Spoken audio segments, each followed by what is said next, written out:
Hello, everyone.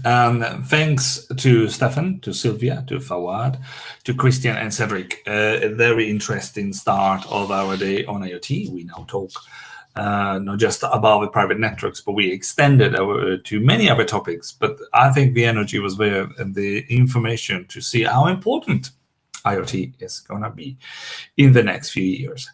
But nothing could be important without, in the end, the end customers. In this case, we're talking about enterprises. They'll be interested in the services, interested in actually applying some of this innovation as well. So I'm very excited to say that MEF and our supporting members have spearheaded some research and try to look more about what enterprises are really interested in. What do they want? What do they have? And what do they think of mobile IoT?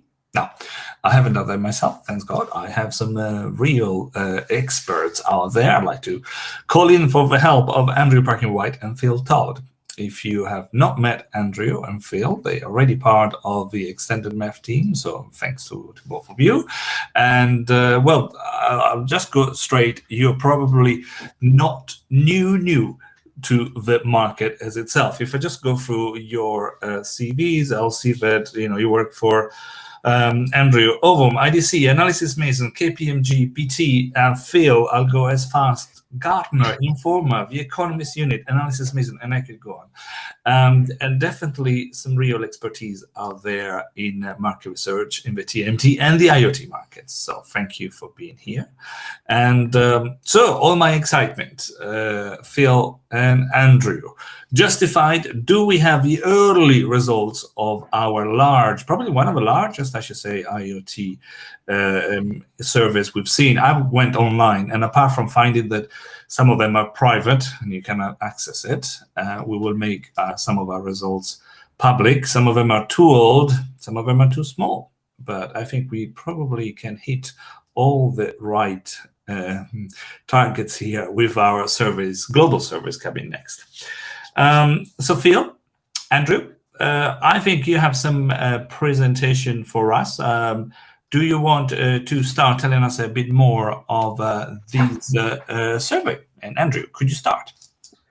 Well, thank you for the introduction, Dario. Yes, so the MEF Enterprise Survey, we really wanted to look at what was happening on the demand side of the industry. We're conscious that the debate can often be very supply-centric, so we wanted to do a wide-scale global survey to look at some of the key questions that our members and the wider ecosystem have around IoT, and to try and find answers to particular questions they were asking. So in terms of what we've done, our target sample size is 450 medium to large enterprises. So that's enterprises above 250 employees.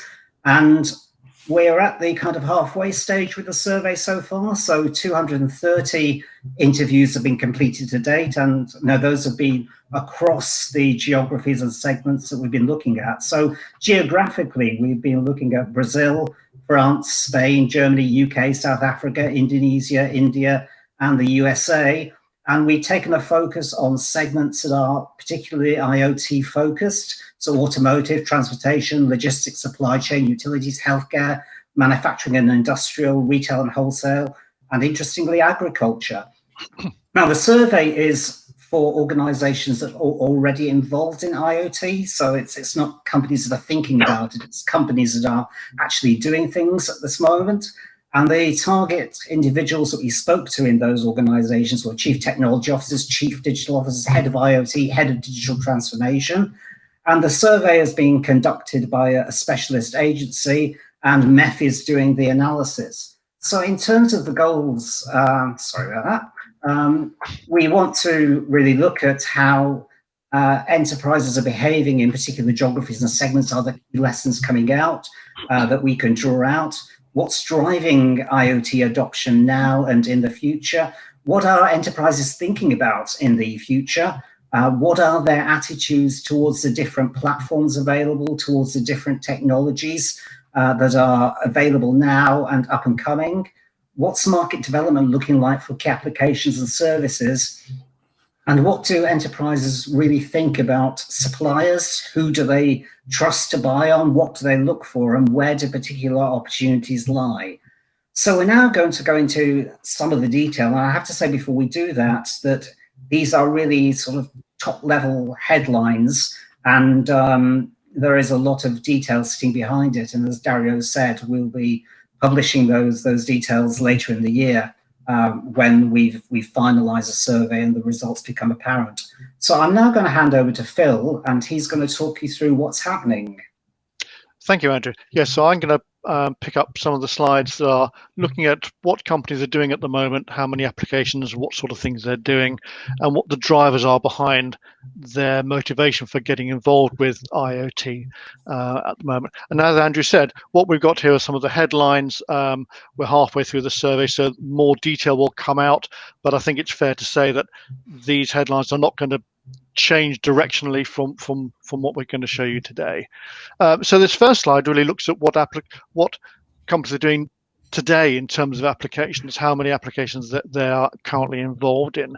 And what we can see across our whole sample is that, roughly speaking, the same proportion have got either one application or two applications running at the moment, and a minority, 20%, have got 3 or more applications running at the moment. And obviously, there's differences when we start to look at by enterprise size and by geography. As you'd expect, the larger enterprises have got more applications on the go. But when we're looking at even the segments where there are just one application, there are vertical sector differences. So we can see within the non-automotive transportation sector, for instance, more than half of those companies are just running one IoT application at the moment. And same is sort of true for supply chain. They're just really looking at one application at the moment. As we go up towards 2 or more applications, we start to see utilities and healthcare coming more into play there, where they're running more than one at the moment. And we can also start to look at this in terms of geography. As Andrew said, we're covering, I think, 10 separate geographic areas in the world. And at the moment, we can see that those sort of hotspots are more around the USA and Germany at the moment. And I think when we get to the full analysis, we'll be able to do more of a geographic sort of heat map showing where the most of these applications are going on at the moment. Andrew, could you move on a slide? Thank you. So if we now look at what's planned, we can see that there are quite a number of applications areas that the companies are thinking about. But here, of course, companies may be thinking about no more applications. And we can see that of our total sample so far, some 20% have got no further plans at the moment that they're thinking of in terms of more applications. That still leaves 80% who have got plans to do something.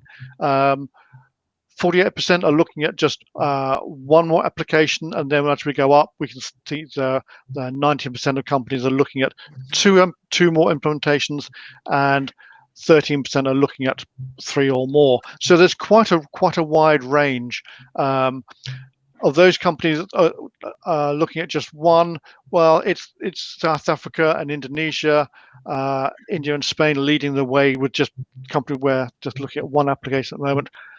Once you get into areas where there are more applications going on, we start to see USA and UK manufacturing and sort of industrial, those areas where there's far more going on. And again, once you get into sort of areas where there's 3 or more applications, it's the USA and Germany really. And as you'd expect, the larger enterprises are planning more applications, those sorts of things as well. Thank you, Andrew. Well, we also asked this question in a slightly different way. We talked about whether they have an actual roadmap, in this case, a 2-year roadmap for how they're thinking about IoT. And here, if we start at the bottom, there's only 4% of the companies we've spoken to so far where there are no actual current plans for IoT implementations in terms of having that sort of roadmap that maps out their activity. 58% of the firms, and more than half, are either already building or have got that solid roadmap for what they're going to be doing over the next 2 years, which I think is quite encouraging for IoT that there are that many companies who have got a clear and firm roadmap mapping out what they're going to be doing over the coming couple of years. 42% have got no plans, or really, I suppose you could say that they'll only do it in response to a need that arises. There's not that sort of map of what they want to do going forward, but it's going to be more reactive rather than proactive, I think is the way that one could look at that. And if we look at one of the areas that we talked about with companies was innovation. Many companies still see IoT as quite innovative. So we asked, what's their appetite for innovation? Because this then rolls forward to how they view suppliers to innovation, as we'll see later, suppliers of IoT as we see later on. And what we can see here is that only about a third of companies overall really feel comfortable with quite innovative solutions. 6% feel they want to, sorry, getting this wrong way around.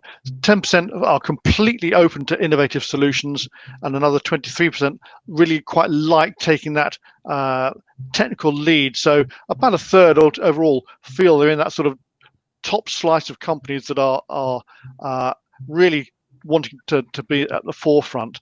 And when you look at this geographically, Germany certainly sees itself as quite an innovative country for IoT. And at the other end of the scale, we see countries like Indonesia, where they feel themselves to be perhaps a little bit more conservative in their approach. By sector, though, we can also look at this. And here we see that sectors such as automotive and healthcare feel themselves to be more open to innovation. They're looking at trying to be more cutting edge in terms of how they're applying IoT. So there's certainly some differences there. And as we get more into our research sample, we'll also be able to look at this by company size as well as sector and start to slice up more interesting findings from that perspective as well. And the last slide I'm going to look at before I hand back to Andrew, we asked companies about what the driving motivation is behind their involvement in IoT. What is it driving those applications? And top of the heap for the majority of these companies are that they're using IoT for business advantage. It's as simple as that. That is top of the heap in terms of the motivations. Now, there are many things on the list here that you can see, many of which do score quite well in terms of number of companies citing these as drivers for these sort of applications. So we see fraud and security being high up there, pressure from competitors in there. But I think one of the more interesting findings in here is somewhere near the top of the chart there, you can see that digital transformation is only seen as a major driver for IoT by just over half of the companies that we've spoken to, which I think is quite surprising. And it may well be that, while digital transformation isn't a driver for IoT, it may actually be the other way around, that they're wanting to get involved in IoT, and that therefore starts to spur the idea of more digital transformation in other areas of the business as well. So that I think is I thought that was surprising, that it could have been slightly higher up in terms of a plain motivation for getting involved in IoT. But clearly there's a lot of motivations going on here. It's not a one trigger that fits all companies. And I think once we start to look at this in terms of sizes and sectors and geographies, we'll start to see some differentiation coming out here as well. Thank you, Phil. So we're now going to change the focus from looking at what's driving how companies are implementing to the technologies that are in play at present and what technologies organizations are planning to use. So we asked two questions around this. So the orange bar is what's currently in use, and the green bar is what they're planning to use.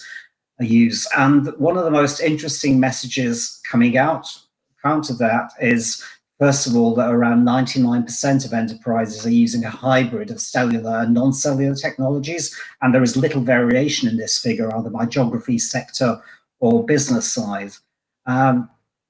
Legacy technologies remain important, and this has rather surprised us, the prevalence of 2G and 3G. Clearly, you can see that there's a wide number of organizations have them in use, 76% for 2G and 94% for 3G, and this is despite ongoing sunsetting of those technologies and even sort of network switch-offs in certain geographic markets. But of course, they are, 25% of these organizations are looking to replace these technologies very, very rapidly. If we move on to the sort of 4G technologies, we're seeing a prevalence in organizations of both LTM and NB-IoT. Wi-Fi remains very, very important. And some of the non-licensed applications, technologies such as LoRaWAN and Sigfox, they do have quite a stake in the market. So our conclusion coming out of our review of technologies are that it's not one technology that suits all requirements. There really is a plethora of technologies out of there, and I think it's up to the industry to guide these enterprises through how they undertake their technology evolution and finding the technology that's most suitable for their particular business needs. So 5G, we've already heard quite a bit about 5G, and so we wanted to ask a question about what companies are doing in 5G. Are they using it already? Do they have active plans to use it? And the results came back. So it's clearly a topic that's at the very top of the enterprise IoT technology strategy agenda. And we see that around 58% of enterprises have active plans to use or currently evaluating 5G. Only 1% of the enterprises we survey are already using 5G. And some of the markets scoring highest in terms of active plans and currently evaluating are India, Germany, the UK, and Brazil. If we look at that on a sector basis, we see a figure of 75% of utility companies are actively planning or evaluating 5G. It seems to be that smaller organizations are taking a lead in this area, and some sectors are more prevalent than others. And at the bottom end of the scale, we see that 20% of transportation companies have no 5G plans at all at present. So we then asked, what's the benefit of 5G? And we sort of hear the dialogue that things like latency are very important. And I think the first thing I have to say on this particular graphic is that the results aren't spread very far apart, but there are certainly some areas that are more important than others. And from the results we have so far, higher bandwidth is coming out as the most important criterion for 5G, as is virtualization. Not far behind is network slicing, and we see that 80% of enterprises see that private networks is a key benefit of 5G, and this is particularly the case in larger enterprises.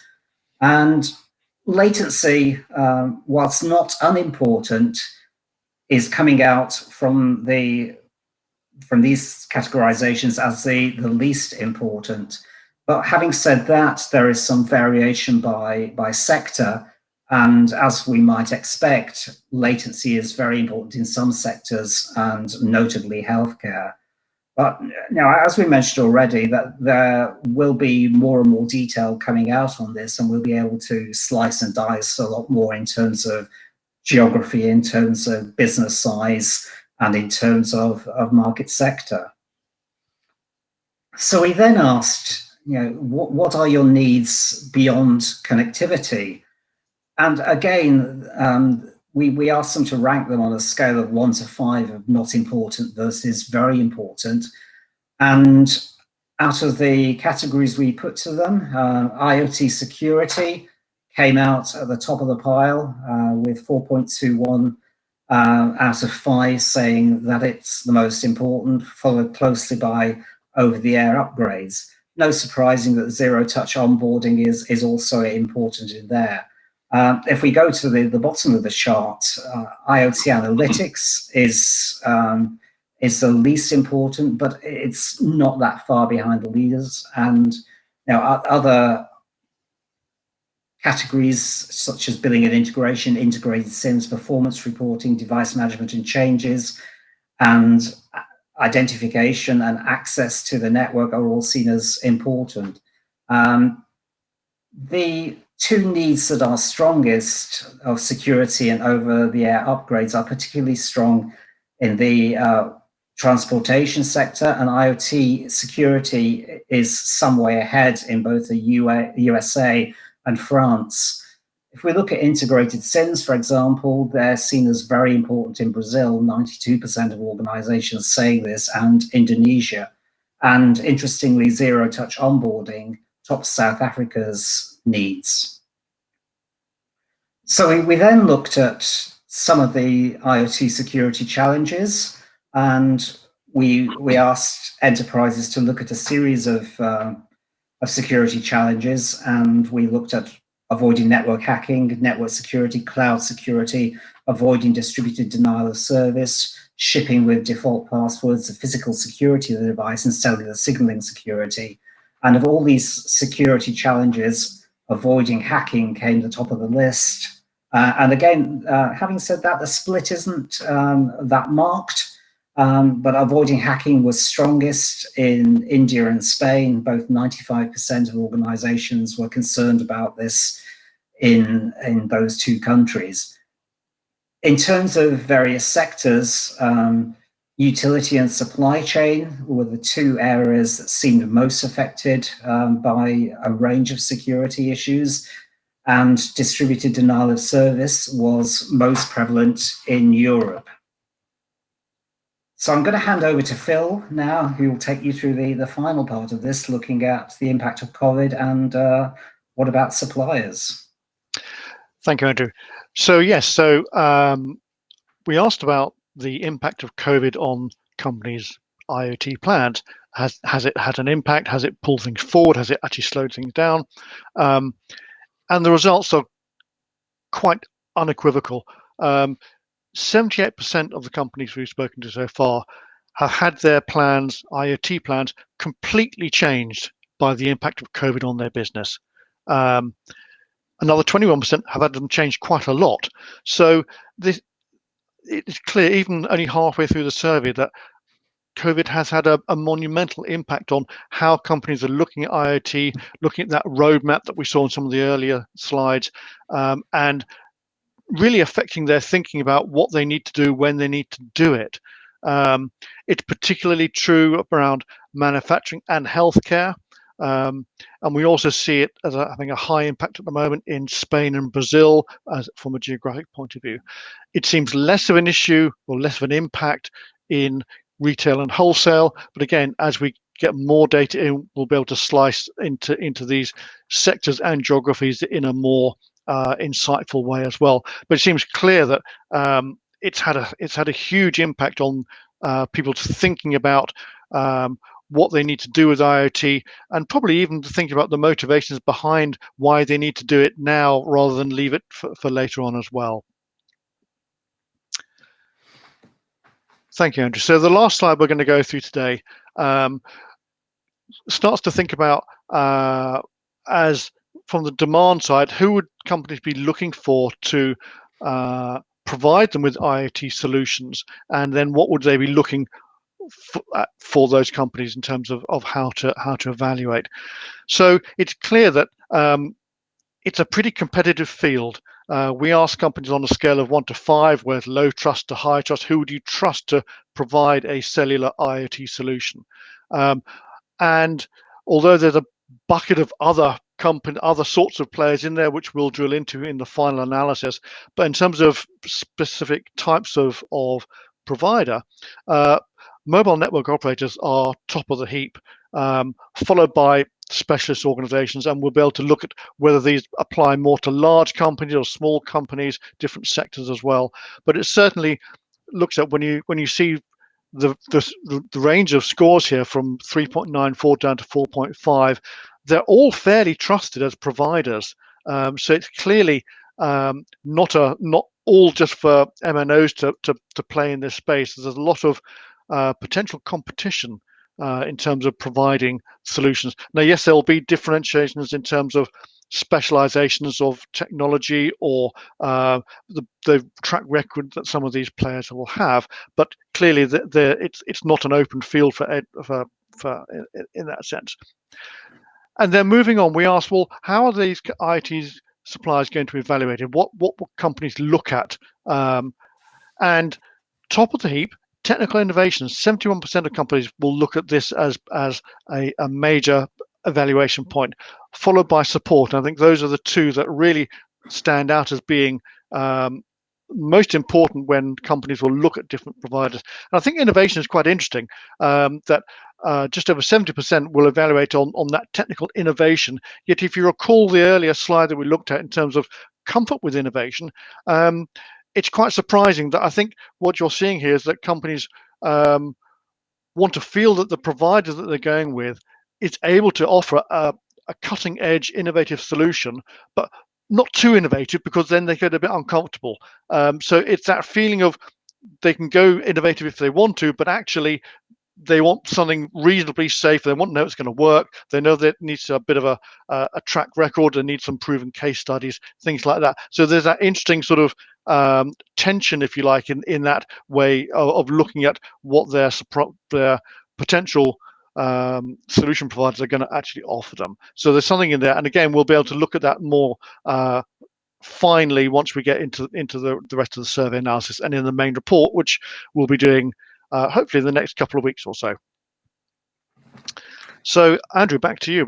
That's the last of our slides that we're going to run through. That is the last of our slides. I don't know whether we have 1 minute remaining of our allotted time, so I don't know whether Dario wanted to come in and just... Yeah, we had one question in the chat that was saying, can we get these results? And I just clarified the recordings will be available next week. If you're watching now, receive an email with a list of all of our sessions, so you can review them back. Now we're going to have a report. Andrew and Phil, I'm going to put you under time. When is our report going to be available? Yeah, here is a brilliant question. I suspect we've got probably another week to 10 days of field work to do, and then we need to do some analysis. I'm saying we will be probably launching the report at some point in September, once people are back from their summer holidays. So it's something to look forward to then. And we'll probably hold a webinar once we do publish the findings of the survey, and we can provide some fuller detail from the headlines we've said today. And I think one last thing to say is that what you've seen today is only a selection of the questions we've asked enterprises, and there are quite a few other questions which we'll be exploring in the final report. So yeah, there we go. Yeah, look out for it. I guessed the date on the chat, and I got the September, got it right, so I feel pretty good. And the final thing is always we're going to have so much results of the surveys and the full report available to all the MEF members, but there is plenty, even if you're not a MEF member, will be available for you, including the webinar. Now, that's all the time we've got, and it was fully packed. I was going to ask you some of the questions, but I think we'll have to wait for another webinar or something.